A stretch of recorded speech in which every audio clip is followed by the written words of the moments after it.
let's talk about the big three today.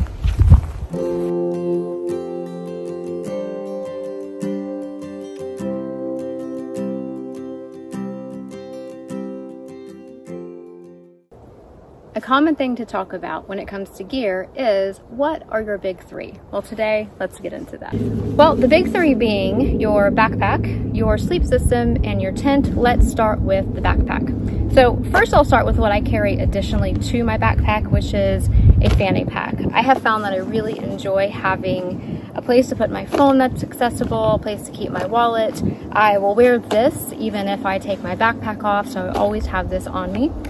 This is the Hyperlight Mountain Gear Versa. It is 2.7 liters and just a little over 4 ounces, completely Dyneema and seam sealed zippers as well. On the front, there's 2 pouches. On the front, I will typically put my phone, which of course I'm recording with now, so you can't see it, but that's where my phone goes. And then inside, you'll see there's another very big pocket, and then also a pocket on the back. This I will have usually spray, snacks. Can't ever have enough snacks. Usually an electrolyte or some type of drink mix. Hand sanitizer. If it's cold, I will put accessible hand warmers. Usually little headache medicine or what have you. And I will have my wallet in here, which I like how you can hook it on to the inside so it doesn't fall out. But this is a chicken tramper wallet. This is also Dyneema, and I got to customize the colors. You can tell I like this color. And I'll put, you know, money and cards, ID, that kind of thing. So that is the Versa.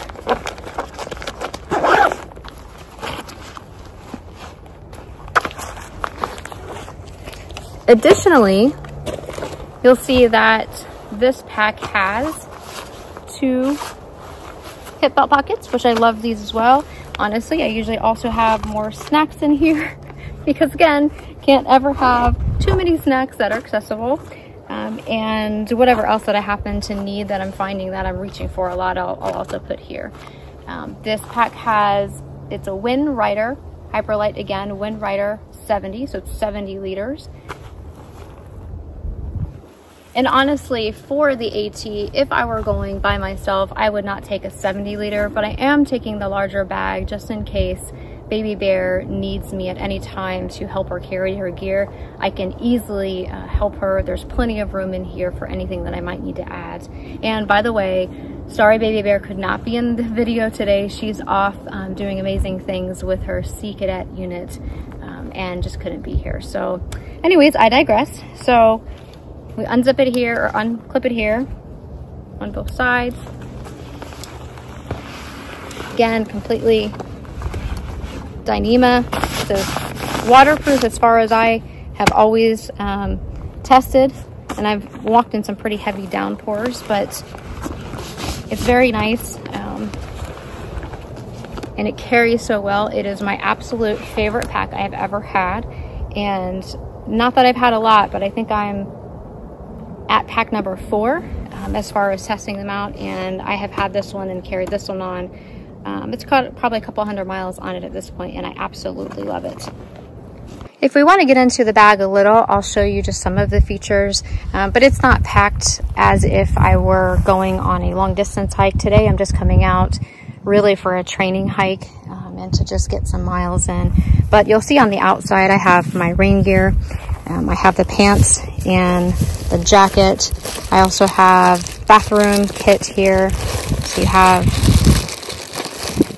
the spade and toilet paper. Keep that accessible because it just makes it easier. I have the cooler cloth hanging, which I know some people think it's gross, but oh, it really is convenient, and it seems to really probably be best for the environment. I will put my water here, and it is accessible to me when I am walking. On this side, for now, I have my tent poles there, and then everything else goes on the inside. But you can see, and I'll show you, it cinches down on both sides and on the top in a Y clip. But let me show you how much extra I have in here. And I don't have everything in here, but I do have quite a bit. Let me zoom out just a bit so you can see how much extra. All of that is extra. So should baby bear need my assistance in any way, I can help her out with that. The top is Velcro.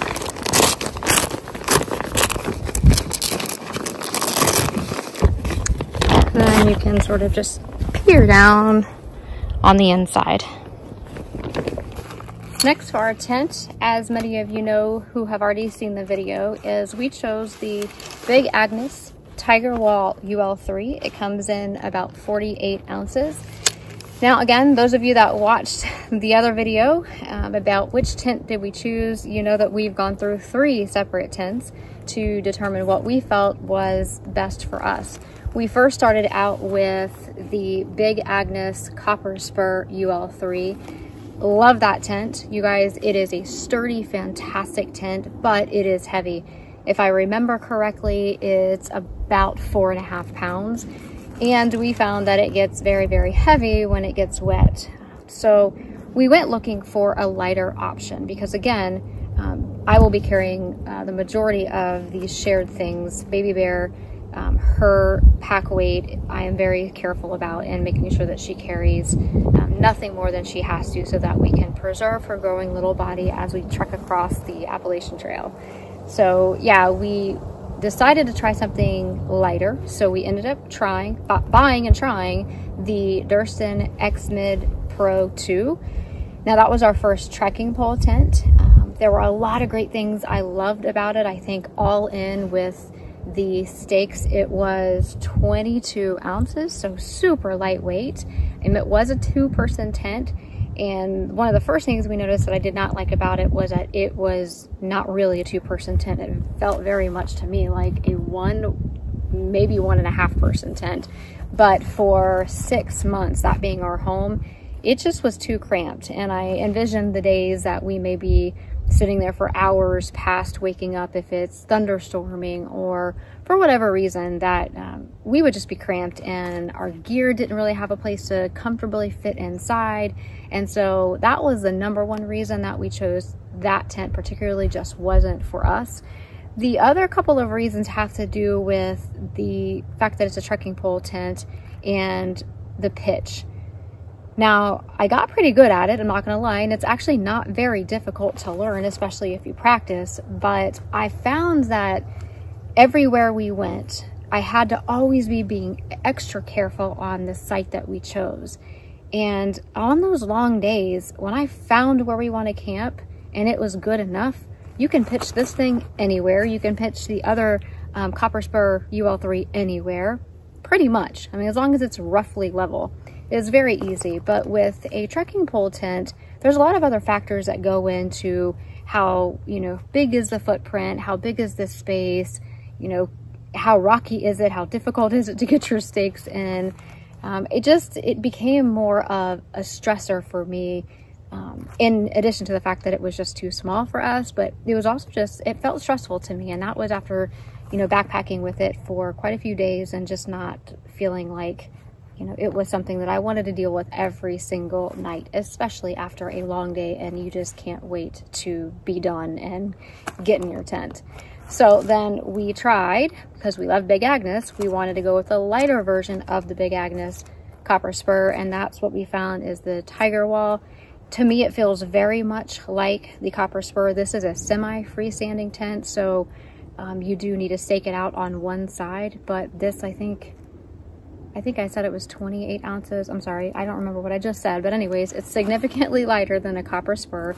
It's a lot heavier than the X-Mid, but for us, we feel like this was the best compromise and we're so happy with it. It's sturdy, it's roomy, feels like a palace inside, and we're just thrilled and actually kind of excited for this to be our home away from home for the duration of the Appalachian Trail.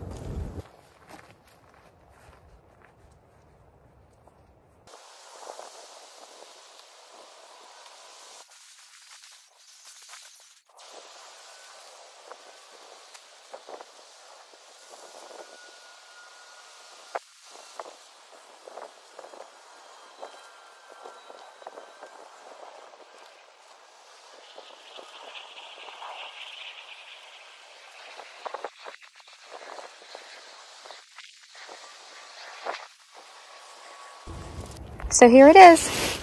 I don't have the ground cover underneath it, and of course I don't have the rain fly on right now, but this is what it means when it's semi-freestanding. You have the tent poles on both sides. They go in an arch. And you can see how they're in there. And then the top part for the sturdiness. And then the one single instead of the two double like the copper spur has. And so that goes in here. So that requires you to stake out these two sides. But super easy, not difficult. And then of course over there, that's the rain fly and the ground cover. Now come on inside and I'll show you the other part, or the third part of the big three, and that is the sleep system. Okay. Let me get this zipped up because, of course, there's mosquitoes. All right, so for my big three, we started off with, and actually are still debating on which one to take, but we do, Baby Bear and I both have the Nemo Tensor Insulated. I recently just bought the brand new Nemo Tensor Insulated Extreme. Now, the orange one, or the regular Tensor Insulated, I believe is 4.2 R value. This one, if I can remember, which is the Extreme, has an 8.5 R value.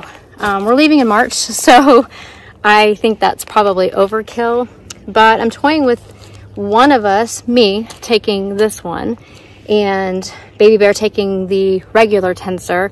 This one's only a couple ounces heavier. I think it's maybe 3 ounces heavier.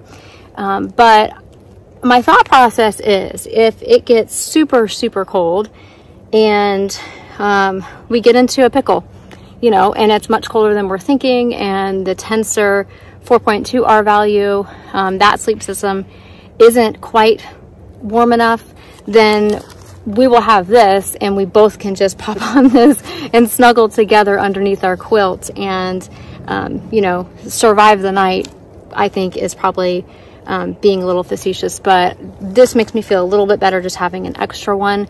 We're going to test this out on the Foothills Trail later this month, so we'll see. If it's way too hot for the weather that we're expecting when we get on the AT, then maybe we'll both just carry the regular Tensor Insulated, but this one's pretty cool. It's definitely, it's double the R value, so it's much, much warmer. So I have this. For my pillow, it is heavy, it's 9 ounces, but it is the Pillow. Let's see. Oh, I realized it's Nemo too. Okay, the Nemo Pillow. It is so comfortable, and I don't mind carrying extra weight when it comes to my sleep, because for me, sleep is so important. I don't want to sacrifice on that, because when I don't sleep well, when I'm not rested, I don't feel well and I don't perform well. So I'm willing to bite the bullet and carry the 9 ounces here. And then for our bags, we have the Enlightened equipment. I can't remember what it's called. Not the Revelation. I can't remember what it's called, you guys. Anyways, it is the Enlightened equipment. I did have a little bit of extra stuff like the draft collars. This one's the closed Enigma. There it is. I knew it. Thank you. The Enlightened equipment Enigma. It has the closed toe box, and it is such a comfortable, soft, warm quilt. We absolutely love it. I've tested this down to, I think, about 32, 33 degrees, and I was nice and toasty and warm. And when you utilize the straps, because often I won't with the quilt, I'll just kind of lay it over me, but when it gets very, very cold, then I do, because it gets very, very cold, and any tiny bit of draft you can really feel. So once you add the straps to the pad, you are snug as a bug in a rug. So that is the last part of the big three. Anyway, I want to blow this up right now. I don't know, it's actually so nice right now. Maybe I'll just take a nap. So that's it for our big three. Thanks for following us along, and all of your support and encouragement are absolutely priceless to us. So until we meet next time, happy trails. Oh, and I forgot to mention, so sorry, Baby Bear will be taking the REI Tarn 30, and she will also be taking the smaller version of the Hyperlight Versa. I think it's called the Versa, but it's just a little bit smaller, and hers is white. And she will be using, instead of the Enlightened Equipment Enigma quilt like I'm using, she has chosen to go with the Outdoor Vitals Stormloft quilt, if I remember that's correct. So yeah, just thought I would catch you up on that. But other than that, we're ready to go and we're so excited. Stay tuned for a full gear loadout as we prepare to go on our very last shakedown hike, and we're doing the foothills trail again. We'll see you soon. The clock is ticking. Our day's gonna be here before we know it.